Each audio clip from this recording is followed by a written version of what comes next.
Hey folks, today's video is brought to you by SalvageReseller.com. This website allows you to bid live on online salvage auto auctions without a dealer's license. You can register for free or use the 20% off coupon in the description below. Go find your salvage car gem now. Ladies and gentlemen, meet the brand new 2024 Toyota Grand Highlander. And the reason it's grand, isn't this right, Andre? It's because it's the ultimate family SUV. So in this video, we're gonna go hands-on. We're gonna find out what's grand about it and what isn't grand. And Andre, what else are we gonna tell them before the end of this video? Well, we have pricing across the board, how much it costs, and also fuel efficiency and when it's available. Yeah, and we're also gonna take it for a ride to see how it drives. But you know what? Let's start under the hood because, well, let's figure out what powers this. Now, there are basically three variants of this vehicle, aren't there, Andre?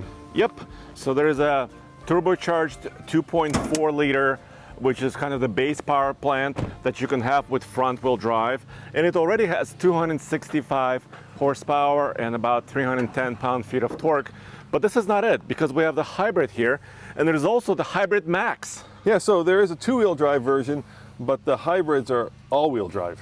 Yep, so this is a 2.5 liter four-cylinder engine that's made it, well, to Toyota's really famous hybrid system, right? Yeah, so what you have here is you have an electric motor that is not connected in any way to this gasoline-powered engine, so there's no drive shaft between the front wheels and the rear wheels. Yes, and total horsepower is 243, which is a little bit less than the base turbocharged engine, but it's about efficiency, right? This one gets, get this dude, 36 mpg combined, which is pretty awesome for a three-row family SUV. I would call that grand. You would call it grand because it's also larger than the standard Highlander, right, that they've had for years. What I wouldn't call grand is a transmission, and I'm not going to beat a dead horse, but you know what it is, Andre. ECVT? Yeah, it's an ECVT, which, you know, in this video we're not going to go into the explanation, but let's just say that it's not my favorite transmission, but for we'll drive it. We'll drive it. Yeah, yes. For a family vehicle that doesn't necessarily mean much. But wait, there's more, because Hybrid Max has over 360 horsepower. So if you want power, get the Hybrid Max. And that one gets, Andre, 27 mpg combined. Yes. Which is still pretty phenomenal. So obviously a family vehicle is all about space. So let's see how much space we have. Now, usually the problem with three rows is when you put that third row in, you don't have a lot of room behind the third row. So how much room is back here, Andre? Well, this is about 21-ish cubic feet with everything, all the seats up, right? But this number is very important because there are many competitors in this space, specifically the Chevy Traverse, which has 98 cubic feet approximately with all the rows folded out, and also the VW Atlas, that's also very large. And now Toyota has some competition here. Hey, you'll appreciate this. I like to say when we start filming, like a helicopter land, yeah, or a diesel truck pulls in behind us. Wait. Why don't you show them the diesel truck behind us? Oh, look. By the way, we're on the big island of Hawaii, and that's a mega cab Cummins. I know. That's right. I thought you'd appreciate it. It's also freaking loud. But let's keep going with this. Well, do you want to load up the bags? I will, but first, tell me about towing, dude. Oh, you know I love this. Well, this is a hybrid. This has a 1 1/4 receiver, so it's not a 2-incher. Yeah. And it's up to about 3,500 pounds of towing. But if you get the Hybrid Max or the Turbo, yeah, that's 5,000 pounds. So let's see what's under here. A jack, a little bit of a cubby, and of course, that's kind of thoughtful, a way to store your, because you never know what to do with these things, right? You throw the dog in there and it gets in the way, so these end up laying around the garage. So that's a nice, thoughtful feature. I would call that grand. Yeah, there's a little tonneau cargo cover. And the diesel is now stopped. What I would not call grand is, look, it's this. So I want to fold this over. Oh, actually, before I do that. Yeah, so this is about 21-ish, right? Yeah, 21 cubic feet. Both of our bags fit. Toyota says you can fit up to 7 bags. Like 7 carry-ons. Yeah, I'm not sure about that. Well, they showed a picture of that. But you know what? There's some magic that happens. When I get on a plane, there are people that take these giant bags with like a refrigerator in them, and somehow they get them in the overhead compartment. Maybe that's what's happening here too. Yes. All right, let me show you what's not so grand. So the way you fold this down, right? The cool thing is this has different positions, right? So you can have it reclined or you can have it up here, but if you want to fold it forward, Wait, That's a the problem. little headrest didn't plop down. Yeah, the little headrest does that. Oh, now it does. Now it does. So there you go. So how much space is that? So now I think we're talking about close to like 60 cubic feet. But then when everything is folded, that's 98 cubic feet now. Let me give you a demonstration of what that means in terms of real people. Nothing like an old automotive journalist crawling into the back of this. Okay. So let's see here. So yeah, you'd have to fold that other one down to be able to like overland in here. Well, I don't know many people overland in their Grand Highlanders, Roman. They fill it probably with stuff like bicycles and strollers. Yeah. Probably not the stuff that overlanders do. Toyota, in their presentation, they were saying, bigger families are kind of chaotic, right? So they want to come up with multiple solutions to handle people and cargo. And of course, they did that. All right, are you ready for the acrobatic part of this video?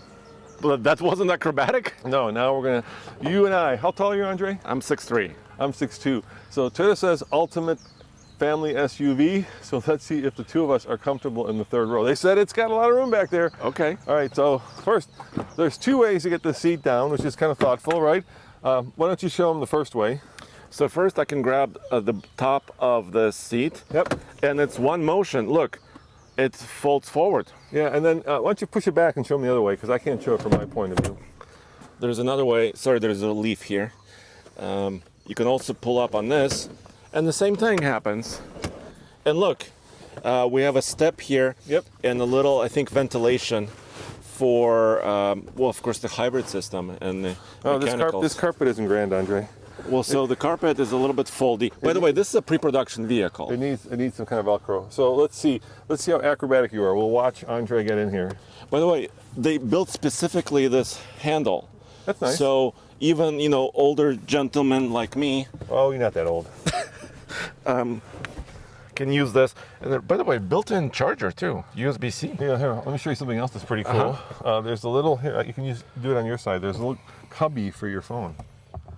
Look at this. Yeah, and it's not just leaning up against this. There's a little cutaway For the phone. For the phone. And of course, cup holders, a way to store your seatbelt, right? Yes. That's very thoughtful. That is very thoughtful. Now, in terms of competition, this competes with cars like the Telluride, obviously, because that's one of the more popular ones in the segment right now.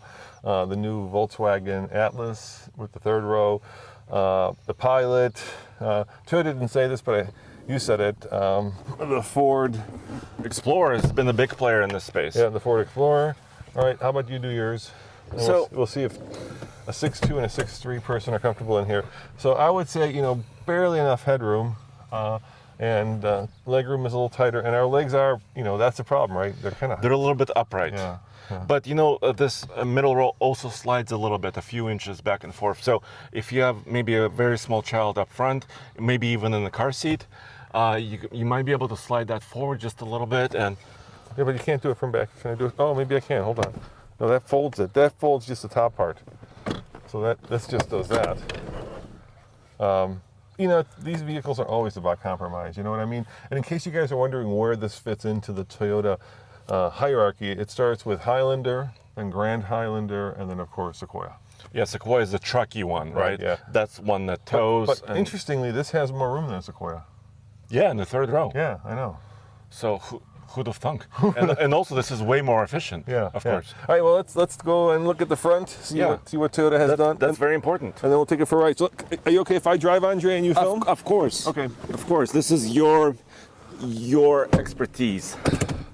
Well, I mean, Look how the difference. I mean, you can leave the seat here, Yeah, and so- you can move it back. so perfect for any legless individuals. But now, bam. Oh, look, Andre, also. Oh, that's luxury. Ooh, The privacy shade. How about By the them way, apples? the one we're showing here, this is an XLE. Yeah? This is one of the most affordable ones, and of course, we're gonna tell you all the pricing very soon. We're making you watch this whole video, aren't we? If they Yeah. want to know the pricing. That's But- our cutting plan. But also 18-inch wheels. They also have 20-inch wheels. Yes. And these are Primacy all-season Michelins. So this isn't the base model. We'll give you, why don't we say how much the base model? You can get a two-wheel drive Highlander without the hybrid system. Right. What does that start at? It's about, I believe, 43-ish thousand. Exactly. 43. plus I think it's 1,300 destination. Yes. You know what I do? I just take the destination and mush it in with the rest of Let's the mush price. it in. So like 45. 45-ish. Exactly, yeah. All right, let's go take it for a ride. Now, behind the wheel, if you like Toyota, you'll feel very comfortable because this is standard new Toyota tech. And what I mean by that is you got the big old Toyota infotainment system. Now, we had a Tundra, and I gotta tell you, the thing that I hated the most about it was this. And what I hated about it is that it made you log in every time you started it. Now, this particular model doesn't have it, but Toyota has created something interesting, which is a little, excuse me, a little camera right there that will recognize you. And it will set your favorite radio station. It'll move the seats to your position. Well, our phones have been recognizing us for years, haven't they? They have. So I mean, they introduced that technology now here. But there's something creepy about a car recognizing you. I don't know. Maybe I'm used to the phone recognizing me, the face recognition, but a car recognizing me, I worry about that. Yeah, I mean, it's partially this kind of conflict between convenience and privacy, right? We always have this. All right, let me start it up. Let me shut the door. It's getting warm. Yeah, I'll start it up. We've got different drive modes. So we have Eco, Sport, Trail, Normal, EV mode, Hill Descent over here, and USB-C there, USB-C there, power switch. I'll show you what the key looks like. Now, Toyota has not changed their key in a long time. Does that look familiar, Andre? Yeah, it does. That was the same case as Tundra. Almost every Toyota has a very similar key. You know what I love about the Sentra? Not just all the features, but symmetry. Have you noticed this? You know, the similar sized elements here, similar sized elements here. Because I think all of us have a little bit of OCD, right? And by the way, this is really deep. I have a bottle here. They say it fits like a 7-Eleven big gulp. And also over here, look. Yeah. That's a Hydro Flask sized area. Now the other thing that's grand about this is right there, which is this little like cubby where you have your sunglasses. The first time I saw that space, I'm sure there were some, you can correct me in the comments, but the first time I saw a space like that was in the Defender. And now I see it in many vehicles. It's one of those design trends that's popular and rightfully so. Okay, well, do you want to buckle up and then I'll buckle up? And then we can show a few more features? Yeah, what do you think of the little rubberized switches here? I like that a lot, huh? That's cool. That's pretty cool. You've got your HVAC controls, which are real as opposed to, virtual. Obviously here you have a screen as well, and this car has been averaging 28.8 mpg, and I don't know how it's been driven, but that's pretty impressive for a three-row. Well, it's been idling mostly, right? Because this is a first drive event, and all the journalists have been idling and racing. Maybe they've been driving it up to the volcano. Up and down volcanoes, yes. We don't know, so take it for what it is. This is the first drive. So let's engage the eCVT, and let's take it for a spin. Now, we have told them the starting price. What's the starting price of the hybrid, which comes as an all-wheel drive?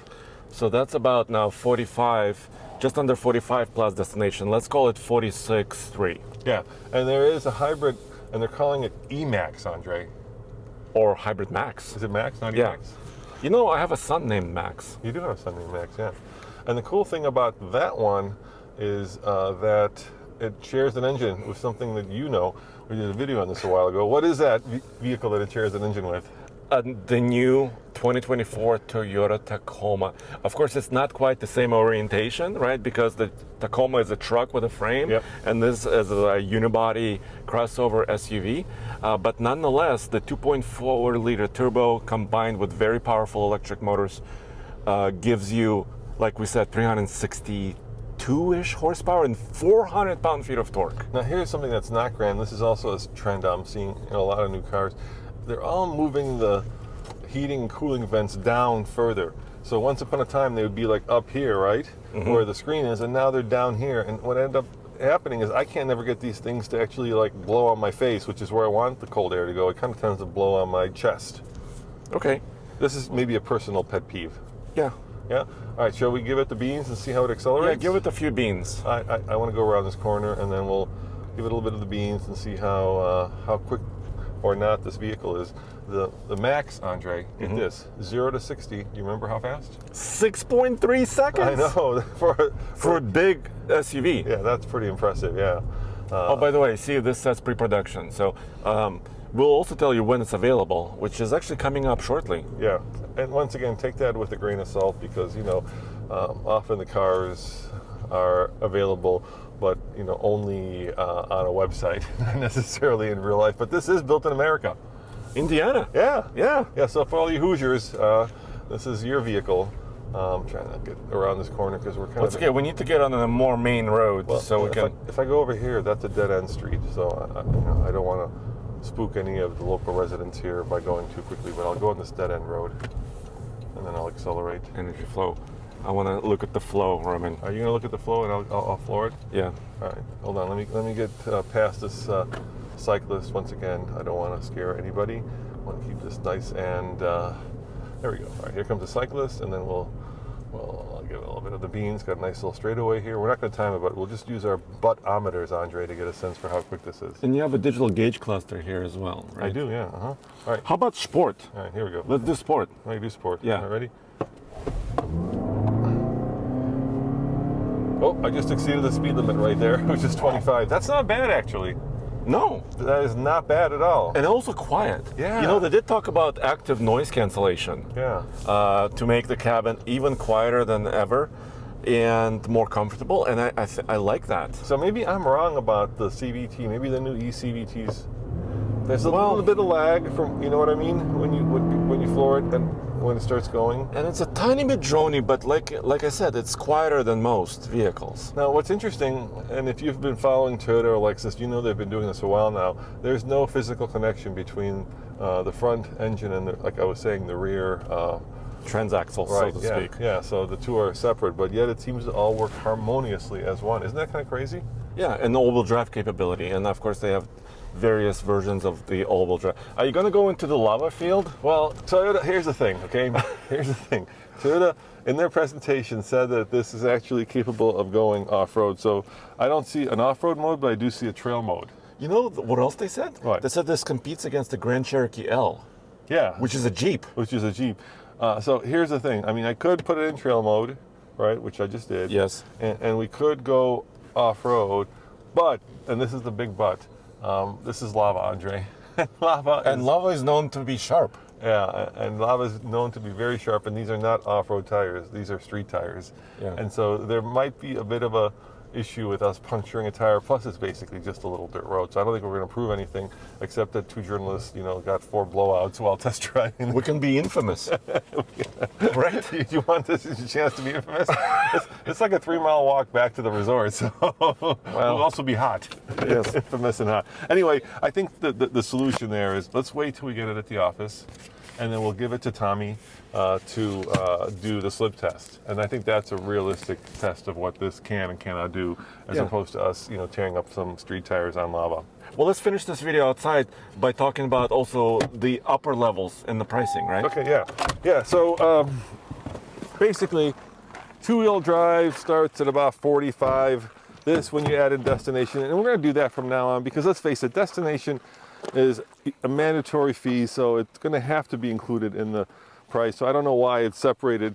So let's say this starts at about 47, right, without any of the bells and whistles. How much is the max version if you go with the big engine, all the bells and whistles? So now, I mean, we're entering the $50,000 range. Yes. And of course, like we talked about, lots of torque and lots of power from the hybrid max system.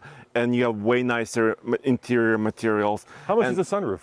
That's about $1,700, which is a panoramic option. Yes. So imagine that on top of this. And so now we're talking about like 56,000, right? So, I mean, that's kind of the range, 43 to about 56-ish. Oh, no, Andre, you are wrong. I hate to correct you on camera. What? The max version starts at 60 and it goes up from there. So what? Yes. Realistically, 45 to 60, and then if you get all the bells and whistles or dealer markups, I would not be surprised if this is easily over 60,000. Not this one, but if you get the max version with the bigger powertrain. Well, that's why we picked a more affordable one to show people. Exactly, because prices are getting a little outlandish nowadays. But that's still within the range of a Pilot. You know what I'm saying? I mean, these guys benchmark it. They know exactly where their competition is. And when is it available? July of 2023, according to Toyota. So very soon. Yes. Well, there you guys have it. Your first drive of the new Grand Highlander, with most of it being grand and some of it not so grand. But in general, I think it drives well. I think it's certainly in the sweet spot for where you want that 3-row SUV to be. Don't hurt yourself on that lava, Andre. Yeah. And I think it's going to sell like hotcakes, Andre. So I'm going to say grand is grand. Well, there you have it. And guys, check out oldtfl.com for everything automotive in one place as always. See you next time. Ciao.